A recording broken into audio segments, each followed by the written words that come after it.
देवी रात्रि सूक्तम। जो इस विश्व की अधीश्वरी हैं, जगत को धारण करने वाली हैं, संसार का पालन और संहार करने वाली हैं और तेज स्वरूप भगवान विष्णु की शक्ति हैं, उन्हीं भगवती निद्रा देवी की भगवान ब्रह्मा स्तुति करने लगे। ब्रह्मा जी ने कहा, देवी तुम ही स्वाहा हो, तुम ही स्वदा हो और तुम ही वषटकार हो। स्वर भी तुम्हारे ही स्वरूप हैं, तुम ही जीवनदायिनी सुधा हो। नित्य अक्षर प्रणव में अकार, उकार और मकार, इन 3 मात्राओं के रूप में तुम ही स्थित हो और इन 3 मात्राओं के अतिरिक्त जो बिंदु रूपा अर्धमात्रा है, जिसका विशेष रूप से उच्चारण नहीं किया जा सकता, वह भी तुम ही हो। हे देवी, तुम्हें संध्या, सावित्री और परम जननी हो। देवी तुम ही विश्व ब्रह्मांड को धारण करती हो। तुमसे ही इस जगत की सृष्टि होती है, तुम ही से पालन होता है और सदा तुम ही कल्प के अंत में सबको अपना ग्रास बना लेती हो। जगन्मयी देवी, इस जगत की उत्पत्ति के समय तुम सृष्टि रूपा हो, पालन काल में नित्य स्वरूपा हो और कल्पांत के समय संहार करने वाली हो। तुम ही महाविद्या, महामाया, महामेधा, महास्मृति, महामोहरूपा, महादेवी और महासुरी हो। तुम ही तीनों गुणों को उत्पन्न करने वाली सबकी प्रकृति हो। भयंकर काल रात्रि, महारात्रि और मोहरात्रि तुम ही हो। तुम ही श्री, तुम ही ईश्वरी, तुम ही ह्री और तुम ही बोध स्वरूपा बुद्धि हो। लज्जा, पुष्टि, तुष्टि, शांति और क्षमा भी तुम ही हो। तुम खड्ग धारणी, शूल धारणी, घोर रूपा तथा गदा, चक्र, शंख और धनुष धारण करने वाली हो। बाण, भुषुंडी और परिघ, ये तुम्हारे अस्त्र हैं। तुम सौम्य और सौम्यतर हो। इतना ही नहीं, जितने भी सौम्य और सुंदर पदार्थ हैं, उन सब की अपेक्षा तुम अत्यधिक सुंदरी हो। पर और अपर, सबसे परे रहने वाली परमेश्वरी तुम ही हो। सर्वस्वरूपे देवी, कहीं भी सत असत रूप जो वस्तुएं हैं, उन सब की जो शक्ति है वह तुम ही हो। ऐसी अवस्था में तुम्हारी स्तुति क्या हो सकती है? जो इस जगत की सृष्टि, पालन और संहार करते हैं, उन भगवान को भी तुमने निद्रा के अधीन कर दिया है। अब तुम्हारी स्तुति करने में यहाँ कौन समर्थ हो सकता है? मुझको, भगवान शंकर को और भगवान विष्णु को भी तुम्ही ने शरीर धारण कराया है, अतः तुम्हारी स्तुति करने की शक्ति किस में है? देवी, तुम तो अपने उदार प्रभाव से ही प्रशंसित हो। ये जो दोनों दुर्धर्ष, मधु और कैटब नाम के दैत्य हैं, इनको मुँह में डाल दो और जगदीश्वर भगवान विष्णु को शीघ्र ही जगा दो। साथ ही इनके भीतर इन दोनों असुरों को मार डालने की बुद्धि उत्पन्न कर दो। अथ रात्रि सूक्तम। श्री देवी अथर्व शीर्षम। ओम। सभी देवता देवी के पास गए और नम्रता से पूछने लगे, हे महादेवी, तुम कौन हो? उसने कहा, मैं ब्रह्म स्वरूप हूँ। मुझसे प्रकृति, पुरुषात्मक सद्रूप और असद्रूप जगत उत्पन्न हुआ है। मैं आनंद और अनानंद स्वरूपा हूँ। मैं विज्ञान और अविज्ञान रूपा हूँ। अवश्य जाने योग्य ब्रह्म और अब्रह्म भी मैं हूँ। पंचीकृत और अपंचीकृत महाभूत भी मैं ही हूँ। यह सारा दृश्य जगत भी मैं ही हूँ। वेद और अवेद भी मैं ही हूँ। विद्या और अविद्या भी मैं ही हूँ। अजा और अनजा भी मैं ही हूँ। नीचे, ऊपर और अगल बगल में भी मैं ही हूँ। मैं रुद्रों और वशों के रूप में संचार करती हूँ। मैं आदित्यों और विश्वदेवों के रूप में फिरा करती हूँ। मैं मित्र और वरुण दोनों का, इंद्र और अग्नि का और दोनों अश्विनी कुमारों का भरण पोषण करती हूँ। मैं सोम, त्वष्टा, पूषा और भग को धारण करती हूँ। त्रैलोक्य को आक्रांत करने के लिए विस्तीर्ण पादक्षेप करने वाले विष्णु, ब्रह्मदेव और प्रजापति को मैं ही धारण करती हूँ। देवों को उत्तम भावी पहुँचाने वाले और सोमरस निकालने वाले यजमान के लिए हविर द्रव्यों से युक्त धन धारण करती हूँ।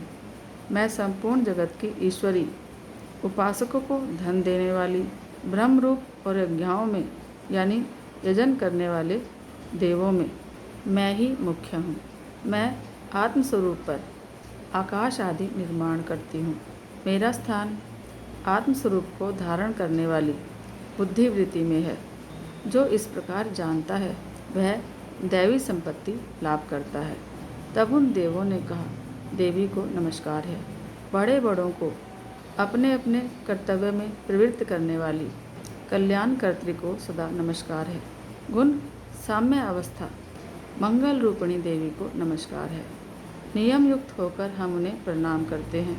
उन अग्नि के से वर्ण वाली, ज्ञान से जगमगाने वाली, दीप्तिमती, कर्मफल प्राप्ति के हेतु सेवन की जाने वाली दुर्गा देवी की हम शरण में हैं।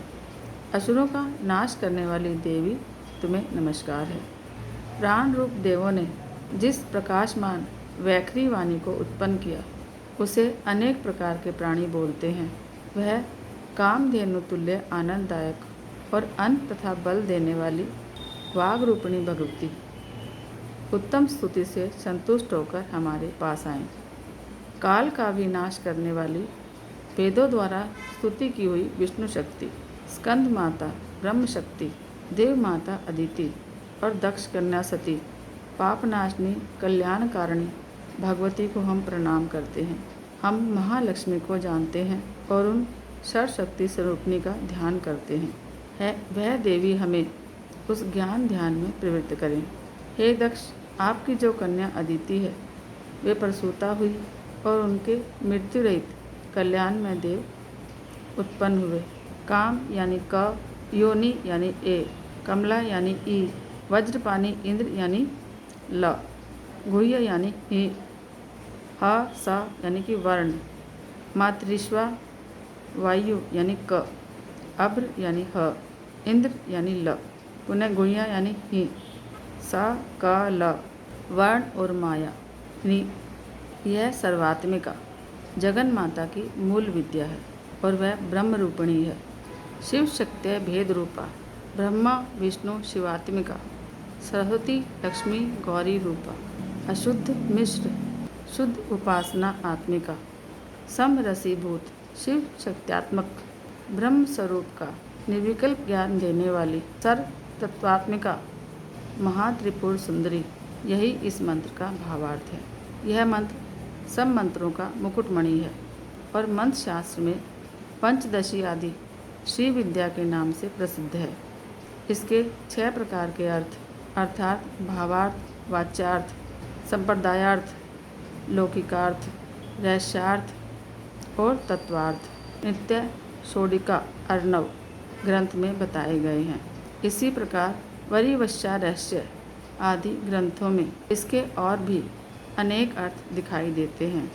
श्रुति में भी ये मंत्र इस प्रकार से अर्थात क्वचित स्वरूपोच्चार, क्वचित लक्षणा और लक्षित लक्षणों से और कहीं वर्ण के पृथक पृथक अवयव दर्शाकर जानबूझकर विशृंखल रूप से कहे गए हैं।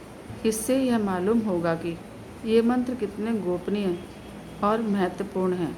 ये परमात्मा की शक्ति हैं। ये विश्व मोहिनी है, पाश अंकुश धनुष और बाण धारण करने वाली हैं। ये श्री महाविद्या हैं। जो ऐसा जानता है वह शोक को पार कर जाता है। भगवती तुम्हें नमस्कार है। माता सब प्रकार से हमारी रक्षा करो।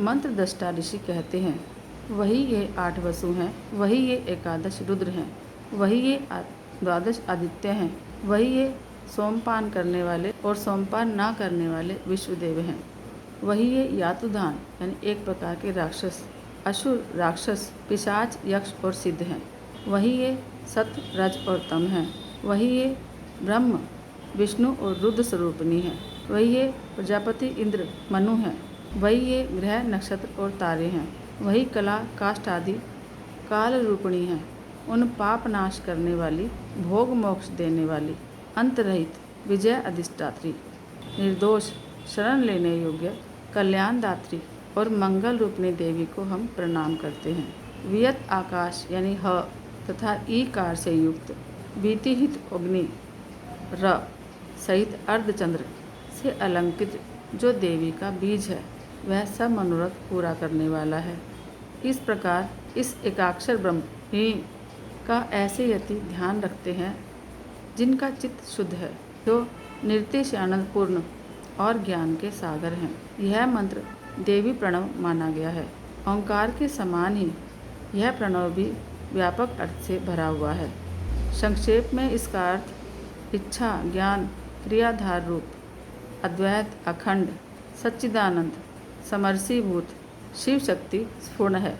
वाणी ए, माया रे, ब्रह्मस काम क्लीं, इसके आगे छठा व्यंजन अर्थात च, वही वक्त्र अर्थात आकार से युक्त चा, सूर्य म, वाम श्रोत्र, दक्षिण कर्ण उ और बिंदु अर्थात अनुस्वार से युक्त मु, टकार से तीसरा ड, वही नारायण अर्थात आ से मिश्र डा, वायु य, वही अधर अर्थात ए से युक्त यई और विच्चे, यह नवान मंत्र उपासक को आनंद देने वाला और ब्रह्म सायुज्य प्रदान करने वाला है। इस मंत्र का अर्थ हे चित्त स्वरूपिणी महासरस्वती, हे सद स्वरूपिणी महालक्ष्मी, हे आनंद स्वरूपिणी महाकाली, ब्रह्म विद्या पाने के लिए हम सब हर समय तुम्हारा ध्यान करते हैं। हे महाकाली, महालक्ष्मी, महासरस्वती स्वरूप चंडिके, तुम्हें नमस्कार है। अविद्या रूप रज्जु की दृढ़ ग्रंथि को खोलकर हमें मुक्त करो।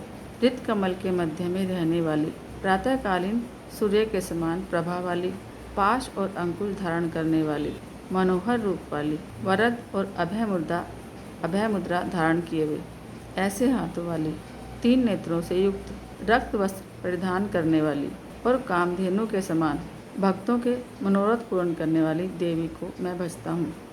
महान भय का नाश करने वाली, महान संकट को शांत करने वाली, महान करुणा की साक्षात मूर्ति तुम महादेवी को मैं नमस्कार करता हूँ, जिनका स्वरूप ब्रह्मा आदि भी नहीं जानते, इसलिए जिसे अज्ञेया कहते हैं, जिसका अंत नहीं मिलता, इसलिए जिसे अनंता कहते हैं, जिसका लक्ष्य नहीं दिख पड़ता, इसलिए जिसे अलक्षा कहते हैं, जिसका जन्म समझ नहीं आता, इसलिए जिसे अजा कहते हैं, जो अकेली ही सर्वत्र है, इसलिए जिसे एका कहते हैं, जो अकेली ही विश्व रूप में सजी हुई है, इसलिए जिसे नैका कहते हैं। वह इसलिए अज्ञेया, अनंता, अलक्ष्या, अजा, एका और नैका कहलाती हैं। सब मंत्रों में मातृका, मूलाक्षर रूप से रहने वाली, शब्दों में अर्थ रूप से रहने वाली, ज्ञानों में चिन्मय अतीता, शून्यों में शून्य साक्षिणी तथा जिनसे और कुछ भी श्रेष्ठ नहीं है, वे दुर्गा के प्रसिद्ध नाम हैं। यानी कि वे दुर्गा के नाम से प्रसिद्ध हैं, जिनके ऐसे ऐसे नाम हैं। उन दुर्विज्ञेय, दुराचार नाशक और संसार सागर से तारने वाली दुर्गा देवी को संसार से डरा हुआ मैं प्रणाम करता हूँ। इस अथर्व शीर्ष का जो अध्ययन करता है, उसे 5 अथर्व शीर्षों के जप का लाभ मिलता है। इस अथर्व शीर्ष को न जानकर जो प्रतिमा स्थापन करता है, वह सैकड़ों लाखों जप को करने के बाद भी अर्चा सिद्धि को नहीं प्राप्त करेगा। अष्टोत्तर शत यानी 108 बार जप इत्यादि इसकी पुरस्चरण विधि है। जो इसका 10 बार पाठ करता है, वह उसी क्षण पापों से मुक्त हो जाता है और महादेवी के प्रसाद से बड़े से बड़े संकटों को पार कर जाता है। इसका सायंकाल में अध्ययन करने वाला दिन में किए हुए पापों का नाश करता है। प्रातः काल में अध्ययन करने वाला रात्रि में किए हुए पापों का नाश करता है और दोनों समय अध्ययन करने वाला निष्पाप होता है। मध्य रात्रि में तुरीया संध्या के समय जप करने से वाक सिद्धि प्राप्त होती है। नई प्रतिमा पर जप करने से देवता का सानिध्य प्राप्त होता है। प्राण प्रतिष्ठा के समय जप करने से प्राणों की प्रतिष्ठा होती है। अमृत सिद्धि योग में यानी भौम अश्वनी योग में महादेवी की सन्निधि में जप करने से महामृत्यु से तर जाता है। जो इस प्रकार जानता है वह महामृत्यु से तर जाता है। इस प्रकार यह अविद्यानाशिनी ब्रह्म विद्या है। इति अथर्वशीर्ष स्तोत्रम।